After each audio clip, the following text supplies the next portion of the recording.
Ben, I've swam over there. Good luck, Chief.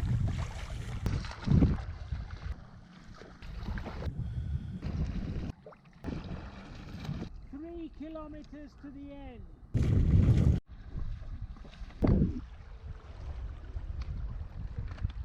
A few reasons. I grew up here and no one really does stuff like that round here. We're in Silloth on the Solway Firth. Over there's Scotland, so effectively swimming England to Scotland. There's a lot of big swim challenges which have become big corporate entities, and I don't have a problem with that, and I like doing those. But I sometimes think it's really good just to set like a challenge because you want to do a challenge. And this seemed like a nice swim to do, in the sense of it's quite a tricky swim, which is why I don't think too many people will have done it, if anyone. And yeah, it was just one I wanted to tick off my list. I've swam all my life, so I'm pretty comfortable in open water. I've always, over the last few years, I've done quite a few swim runs with the Brecker swim runs, and a few triathlons, different distances. So we've already been sort of swim fit. But yeah, this year I sort of put swimming as a real focus and wanted to set some challenges up for myself. I swam quite a lot in the pool, and quite a lot in the lakes this summer. But this was the longest swim I've ever done. Monday nights, I'd swim open water, normally by myself, sometimes with a friend. Anything between sort of 2 and 5k, and then a few pool sessions a week, sometimes working on skills and drills, sometimes getting some distance, sometimes some sprint sets. Yeah, so just mixing it up that way. The initial plan for this was to try swim Silloth to Southerness, which is sort of, I'm going to get the exact for all you people out there who love an angle and a bearing.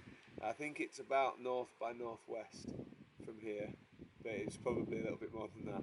The Solway is a funny place. It's quite like a technical place to plan a swim for two reasons. One is there's super fast tides. It runs at about 6 knots. Over the other side especially, and you can't, well I can't, most people can't swim against that, so you have to get it right. And the other thing is that it's quite a shallow body of water, so when the tide goes out there's a lot of sandbars, so you could end up sort of making it into a swim run unintentionally. So you can't really test it, and we weren't sure how much the tide was going to help us. We've canoed here all our lives. My dad canoes here a lot. I grew up here, so we're very aware of the dangers involved and the help the tides can give us. But we hadn't tried and tested it, and because the nature of a tide moving one way for 6 hours and then the other way for 6 hours, it's hard to test it halfway, because you have to set your starting point and go with it, and then you can't sort of say, okay, I'll go with it for 2 hours and then we'll come back, because the tide doesn't care and it's still going that way. So you're like, you have to go for it. So we thought the first plan we'd do was head. We actually went from just after low water here, and went with the tide up, because the Solway Firth's like a big V like that. So we were swimming effectively this way over to Annan. So if we'd have got it really wrong, we'd have ended up going up the river or landing back in England. And then when we go to Southerness, we'll be heading out this way on a longer swim, and the land's constantly falling away. So every sort of 40 minutes we get it wrong, we'd add like a very long distance to the swim. So yeah, the plan for this one was to test it, see how it went, and then next year, or probably next year now, try for Silloth to Southerness. The best bit was, we found a main channel, and that worked quite well. And then as the tide was rising, we were actually going quicker than we'd predicted.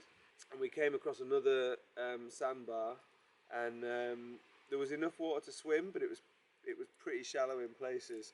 So in some points I could feel the bottom, so I had to swim with like a bit of a weird stroke, so I didn't actually touch the bottom.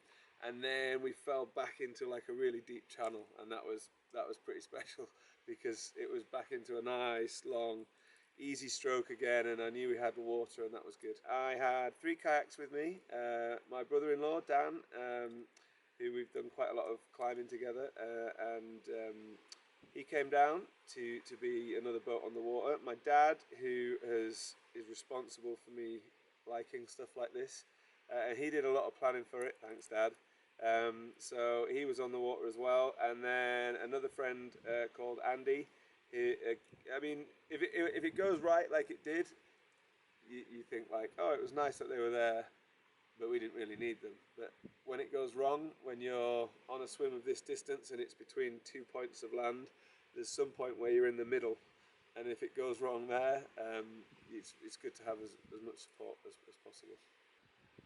Start with someone who knows what they're doing, and start small and work up.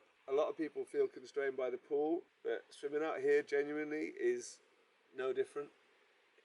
That's kind of like not true and also true. But a lot of people seem to put their own kind of barriers about wild swimming and outdoor swimming. I find it totally liberating, totally invigorating. I find a real sense of freedom in it, much more than you could get in a pool. So I would say go with someone that you know what you're doing. Hit up a non-tidal water first.